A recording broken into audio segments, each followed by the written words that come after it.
Well, Paul, since last we spoke, you've got yourself a new goalkeeper. So just tell me a little bit about how all that came out with Joe.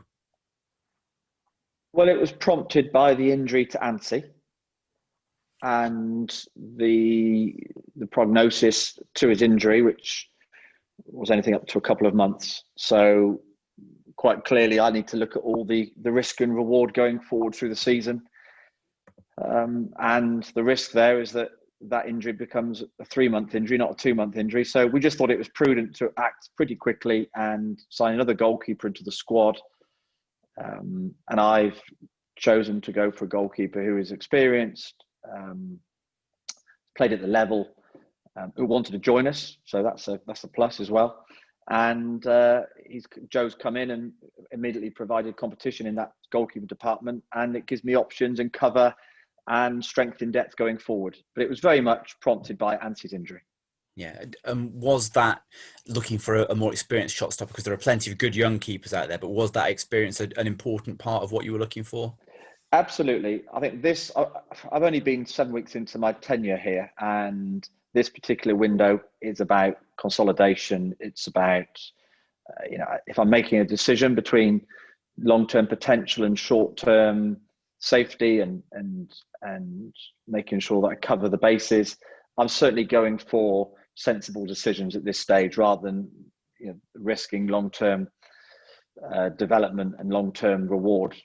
We're very much, although we've had a good run of form, 3 wins in the last 4 in the league, I'm still well aware of where we are in the league, and we've got a lot of games to go. And it's an objective decision, and Joe fitted very simply into that. He's a good goalkeeper with good experience in the West Country who wanted to join us, and I don't think there's too much risk involved. Squad-wise, from the last match, any knocks, any bumps and bruises? Anybody not available who has been? No, we've got a clean bill of health, other than we've had our COVID test this morning. So it's like Russian roulette. It feels what it feels like. I'm waiting for tomorrow evening when we get the results, thinking, oh my goodness, we're going to prep for the game for 2 or 3 days. And then on Friday night, we're going to find out that a player or two could be missing. So we seem fine. Josh Grant is back into the reckoning. He's fit to play. Other than Ansi, we're in pretty good shape. Yeah. And actually, Russian roulette's quite a good analogy, I would think, because you look at Aston Villa, the latest team today, we've seen sort of the top Premier League teams have the same problems that, much lower level teams. And I guess other than try and do the right thing, there's really very little else you can do. What's happened to Villa? They've got positive tests, have they? They've shut their entire. So they say a significant number of first team players and staff have. So they've shut their ground as well. And with the resources that they've got relative to yourself or many others in League One, it's if it happens to them, it can happen to anyone. Yeah, I mean that kind of sums it up, doesn't it? I don't know what's going to happen. We've all reported to training today. We've done a full training session. Virtually the whole squad was fit and healthy. So we'll find out tomorrow night how good those tests are, how much we've been impacted. We don't know. Okay. One of the reasons we're doing this time of the day is because you've been wanting to have these sort of behind closed doors and getting some of the lads who haven't had game time some time. Are you starting to see the sort of fruits of that even in these behind closed doors games? Yes, because I'm learning more and more. Every day I'm learning more about the players. Every day is a different scenario, a different set of circumstances, and I'm learning pretty quickly about the players, and they're learning about me as well. They're picking up on the messages, and I can see which ones are trying to implement those messages and which ones can deliver. So every day, every week is an important week for us at the moment, and especially during a transfer window, because it's not just about players coming in. With this new squad system, players come in, players have to move out, and I have to know which ones have a long-term future with the club, but may need to go out short-term on loan to gain experience. There's different dynamics, and every game's helping me make those decisions. Okay. If I say FA Cup to you, you've had plenty of experience over the years. What are the sort of the memories that come back strongest to you in this competition?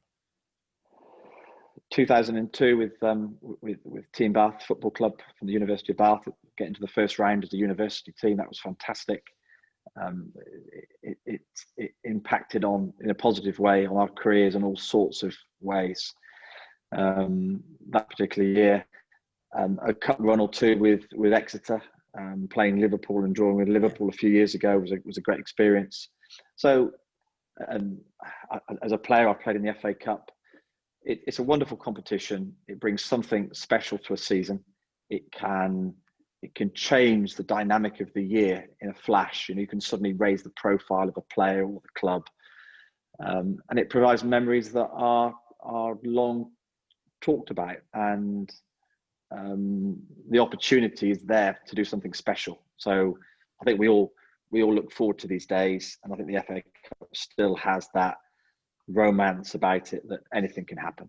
Yeah, and I think this is probably one of those games where an outsider might look and see a struggling Premier League team. You've found a little bit of form.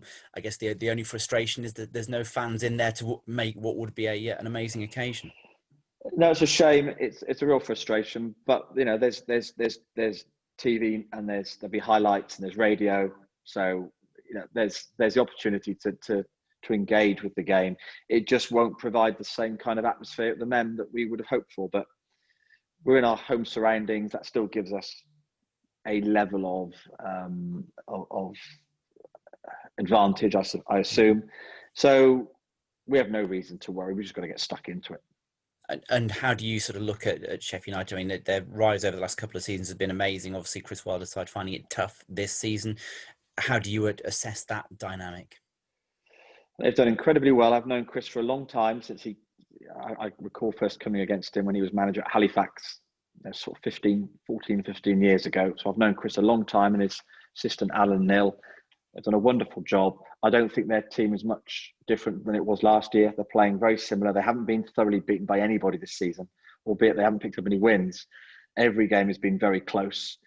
In many ways, they look like their team is developing, albeit the results don't show it. And sometimes that can happen. In order to go 2 steps forward, you go 1 step back. And they've got a real resolve about them. Although they haven't won a game, the team plays in a really applied way. They're having a tough year, but we have to remember they're a Premier League side who finished in that top half of the table last year in the Premier League. They haven't changed a great deal. So as much as everyone's telling me, this is a great opportunity to win the game, and it is, I'm still realistic to our chances, and we've got to find a way to create an opportunity and then see if we can take the opportunity. So that's what it's about for me. Thank you very much. Very best of luck. Thank you very much. See you Saturday. Thanks, Sam.